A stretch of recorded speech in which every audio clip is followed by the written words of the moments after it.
പക്ഷേ ഇപ്പൊ എന്തിനാണ് മാം ഇങ്ങനെ ഒരു വീഡിയോ ചെയ്യുന്നതെന്ന് ചോദിച്ചാൽ കേരളത്തിന് പുറത്ത് പഠിക്കാൻ ആഗ്രഹമുള്ള കുട്ടികളുണ്ടെങ്കിൽ അതേപോലെ കഴിഞ്ഞ വർഷം ആയുർവേദ, സിദ്ധ, യുനാനി, വെറ്റിനറി തുടങ്ങിയ മാർക്ക് കിട്ടിയ കുട്ടിക്ക് ഇവിടെ അഡ്മിഷൻ ലഭിച്ചിട്ടുണ്ട്. ഗവൺമെന്റ് മെഡിക്കൽ കോളേജിൽ അഡ്മിഷൻ ലഭിച്ചിട്ടുണ്ട്. ഇതാണ് ഓൾ ഇന്ത്യ കോട്ടയുടെ കഴിഞ്ഞ വർഷത്തെ അവസ്ഥ. Hi dear NEET aspirants. 25 ലക്ഷത്തിലധികം കാൻഡിഡേറ്റ്സ് കാത്തിരുന്ന നീറ്റ് 2024 എക്സാമിനേഷൻ അങ്ങനെ ഇന്നലെ കഴിഞ്ഞിരിക്കുകയാണ്. അപ്പൊ ഈ ഒരു സമയത്ത് നിങ്ങൾ എന്താ ചെയ്യേണ്ടതെന്ന് ചോദിച്ചാൽ ഒന്നും ചെയ്യണ്ട, കൂളായിട്ട് യാതൊരു ടെൻഷനും ഇല്ലാതെ ഇരിക്കുക. മക്കളെ വെറീഡ് ആവണ്ട. ഒരു വർഷമായിട്ട് നീറ്റിന് വേണ്ടി കഷ്ടപ്പെടുന്ന കുഞ്ഞുങ്ങളുണ്ടാവും, 2-3 വർഷമായിട്ട് റിപ്പീറ്റ് ചെയ്യുന്ന മക്കളുണ്ടാവും. അപ്പൊ നിങ്ങളുടെ ഒരുപാട് വർഷത്തെ എഫേർട്ടിന്റെ ഫലം തീർച്ചയായും നിങ്ങൾക്ക് ദൈവം തരും, നിങ്ങൾക്ക് കിട്ടുക തന്നെ ചെയ്യും. സോ ആ റിസൾട്ടിന് വേണ്ടി വെയിറ്റ് ചെയ്യുക, ഒരു ടെൻഷനും വേണ്ട. പക്ഷേ ഇപ്പൊ എന്തിനാണ് മാം ഇങ്ങനെ ഒരു വീഡിയോ ചെയ്യുന്നതെന്ന് ചോദിച്ചാൽ കുറെ അധികം കുഞ്ഞുങ്ങൾക്ക് സംശയമുണ്ട്, പേടിയുണ്ട്. അതായത് ഈ വർഷത്തെ നീറ്റിന്റെ കട്ട് ഓഫ് ഉയരുവോ, അല്ലെങ്കിൽ ഏത് മാർക്ക് ലഭിച്ചാൽ, നീറ്റ് സ്കോർ എത്ര ലഭിച്ചാൽ ഒരു ഗവൺമെന്റ് മെഡിക്കൽ കോളേജിൽ അഡ്മിഷൻ ലഭിക്കും, ഇങ്ങനെ പല സംശയങ്ങൾ കുട്ടികൾ ചോദിക്കുന്നുണ്ട്.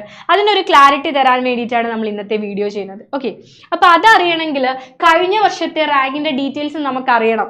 2023 ഏത് മാർക്ക് കിട്ടിയ വിദ്യാർത്ഥികൾക്കാണ് ഒരു ഗവൺമെന്റ് മെഡിക്കൽ കോളേജിൽ അഡ്മിഷൻ ലഭിച്ചതെന്ന് നോക്കണം. അപ്പൊ നമ്മൾ രണ്ടും നോക്കുന്നുണ്ട്. ഓൾ ഇന്ത്യ കോട്ട വഴിയുള്ള അഡ്മിഷനും നമ്മൾ നോക്കുന്നുണ്ട്, അതേപോലെ സ്റ്റേറ്റ് മെറിറ്റിലെ 85% സീറ്റുകളുടെ അഡ്മിഷനും നമ്മൾ നോക്കുന്നുണ്ട്. ഓക്കെ, അപ്പൊ രണ്ടും നിങ്ങൾക്ക് നോക്കാം. നിങ്ങൾക്ക് അറിയാവുന്നതുപോലെ തന്നെ ആകെയുള്ള മുഴുവൻ സീറ്റുകളിൽ 15% ഓൾ ഇന്ത്യ കോട്ടയാണ്. ഇന്ത്യയിലെ ഏത് സംസ്ഥാനത്തെ കുട്ടികൾക്ക് അത് അപ്ലൈ ചെയ്യാം അല്ലേ? പക്ഷേ ഈ 85% നിങ്ങൾക്ക് മാത്രം അപ്ലൈ ചെയ്യാൻ സാധിക്കുന്ന സീറ്റുകളാണ്. അപ്പൊ നമ്മൾ ആദ്യം നോക്കുന്നത് 15% സീറ്റുകളാണ്. അപ്പൊ കേരളത്തിന് പുറത്ത് പഠിക്കാൻ ആഗ്രഹമുള്ള കുട്ടികളുണ്ടെങ്കിൽ അവർക്ക് പ്രത്യേകം നോക്കുക. ഓപ്പൺ കാറ്റഗറിയാണ് ആദ്യം, ഓപ്പൺ വിഭാഗം, യാതൊരു റിസർവേഷനും ഇല്ലാത്ത കാറ്റഗറി. ലാസ്റ്റ് റാങ്കിന് 610 ആയിരുന്നു സ്കോർ, കഴിഞ്ഞ വർഷത്തെ സ്കോർ ആണ്. അപ്പൊ യാതൊരു റിസർവേഷനും ഇല്ലാതെ 610 മാർക്കുള്ള കുട്ടിക്ക് അഡ്മിഷൻ ലഭിച്ചിട്ടുണ്ട്. ആൻഡ് ഇനി ജനറൽ EWS എടുക്കുകയാണെങ്കിൽ 607 മാർക്കുള്ള കുട്ടിക്ക് ഒരു ഗവൺമെന്റ് മെഡിക്കൽ കോളേജിൽ അഡ്മിഷൻ ലഭിച്ചിട്ടുണ്ട്. ഇനി 610 OBCയുടെ സ്കോർ മക്കളെ, 480 SCയുടെ സ്കോർ. ST കാറ്റഗറിയുടെ സ്കോർ എന്ന് പറയുന്നത് 446. അപ്പൊ നിങ്ങൾ ഇതിൽ ഏതെങ്കിലും ഒരു കാറ്റഗറിയിൽ പെടുന്ന കുട്ടികളാണെങ്കിൽ നിങ്ങളുടെ മാർക്ക് ഏകദേശം ഈ മാർക്കിന്റെ കൂടെ നിങ്ങൾ ഒരു 10 or 20 ആഡ് ചെയ്യാം.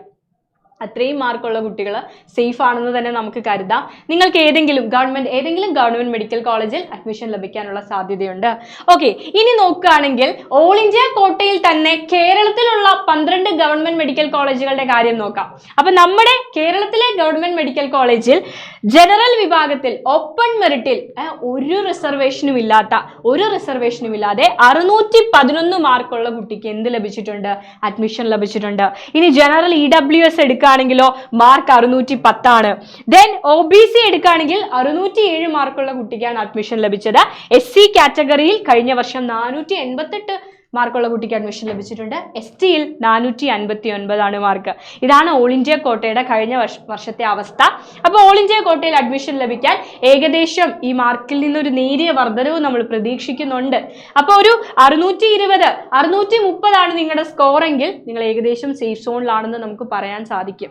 ഇനി നമ്മൾ നോക്കുന്നത് കേരളത്തിൽ ഒരു MBBS സീറ്റ് ലഭിക്കാൻ, അതായത് 85% സീറ്റുകൾ, 85% സീറ്റുകളിൽ അഡ്മിഷൻ ലഭിക്കാൻ ഏത് സ്കോറാണ് കഴിഞ്ഞ വർഷമുള്ള കുട്ടികൾ എത്തിയതെന്ന് നോക്കാം. അപ്പോൾ ആദ്യം സ്റ്റേറ്റ് മെറിറ്റ് നോക്കുകയാണ്. സ്റ്റേറ്റ് മെറിറ്റ് ഓപ്പൺ വിഭാഗം നോക്കുകയാണ്. 640 സ്കോറുള്ള കുട്ടിക്കാണ് ഇവിടെ അഡ്മിഷൻ ലഭിച്ചത്, ഒരു ഗവൺമെന്റ് മെഡിക്കൽ കോളേജിൽ അഡ്മിഷൻ ലഭിച്ചത്. മക്കളെ, ഇത് റൗണ്ട് 4ന്റെ മാർക്കല്ല, റൗണ്ട് 3യുടെ മാർക്കാണ്. അപ്പൊ റൗണ്ട് 3യിൽ 640 അഡ്മിഷൻ ലഭിച്ചിട്ടുണ്ട്. ഇനി EW category, economically weaker session എടുക്കുകയാണെങ്കിൽ 585 മാർക്ക് കിട്ടിയ കുട്ടിക്ക് എവിടെ അഡ്മിഷൻ ലഭിച്ചിട്ടുണ്ട്? ഗവൺമെന്റ് മെഡിക്കൽ കോളേജിൽ അഡ്മിഷൻ ലഭിച്ചിട്ടുണ്ട്.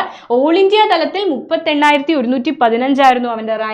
കേരള റാങ്ക് 3334. നിങ്ങൾക്കറിയാം, ഇത് കേരള എൻട്രൻസ് കമ്മീഷണർ ആണ് തയ്യാറാക്കുന്നത്. നിങ്ങൾ അതിന് കീമിൽ രജിസ്റ്റർ ചെയ്തിരിക്കണം. ഓക്കെ, ആൻഡ് ഈഴവ കാറ്റഗറിയിൽ 612 മാർക്കുള്ള കുട്ടിക്ക് അഡ്മിഷൻ ലഭിച്ചിട്ടുണ്ട്. MU മുസ്ലിം കാറ്റഗറിയിൽ 626 ആയിരുന്നു കഴിഞ്ഞ വർഷത്തെ മാർക്ക്. ദെൻ BH കാറ്റഗറിയിൽ, ബാക്ക്വേർഡ് ഹിന്ദു കാറ്റഗറിയിൽ 592 മാർക്കുള്ള കുട്ടിക്കും, അതേപോലെ LA കാറ്റഗറിയിൽ 564 മാർക്കായിരുന്നു. DV കാറ്റഗറിയിൽ 537, VK 605, BX 585, KU 432, KN 503, SC 447, ST 341. ഇതായിരുന്നു കഴിഞ്ഞ വർഷത്തെ കണക്കുകൾ. ഓക്കെ, ഇത് തേർഡ് ഫേസ് ആണ്, റൗണ്ട് 3 ആണെന്നുള്ള കാര്യം നിങ്ങൾ ഓർത്ത് വയ്ക്കുക. സോ നിങ്ങളുടെ മാർക്ക് ഏകദേശം ഒരു 620-നും 650-നും ഇടയിലാണെങ്കിൽ, നിങ്ങളുടെ മാർക്ക് അത്രയും ആണെങ്കിൽ, നീറ്റ് സ്കോർ അത്രയും ആണെങ്കിൽ നിങ്ങൾ ഏകദേശം സേഫ് സോണിലാണെന്ന് നമുക്ക് പറയാനായിട്ട് സാധിക്കും. ഇതാണ് കഴിഞ്ഞ വർഷത്തെ കണക്കുകൾ വെച്ചുള്ള ഒരു താരതമ്യം മാത്രമാണത്.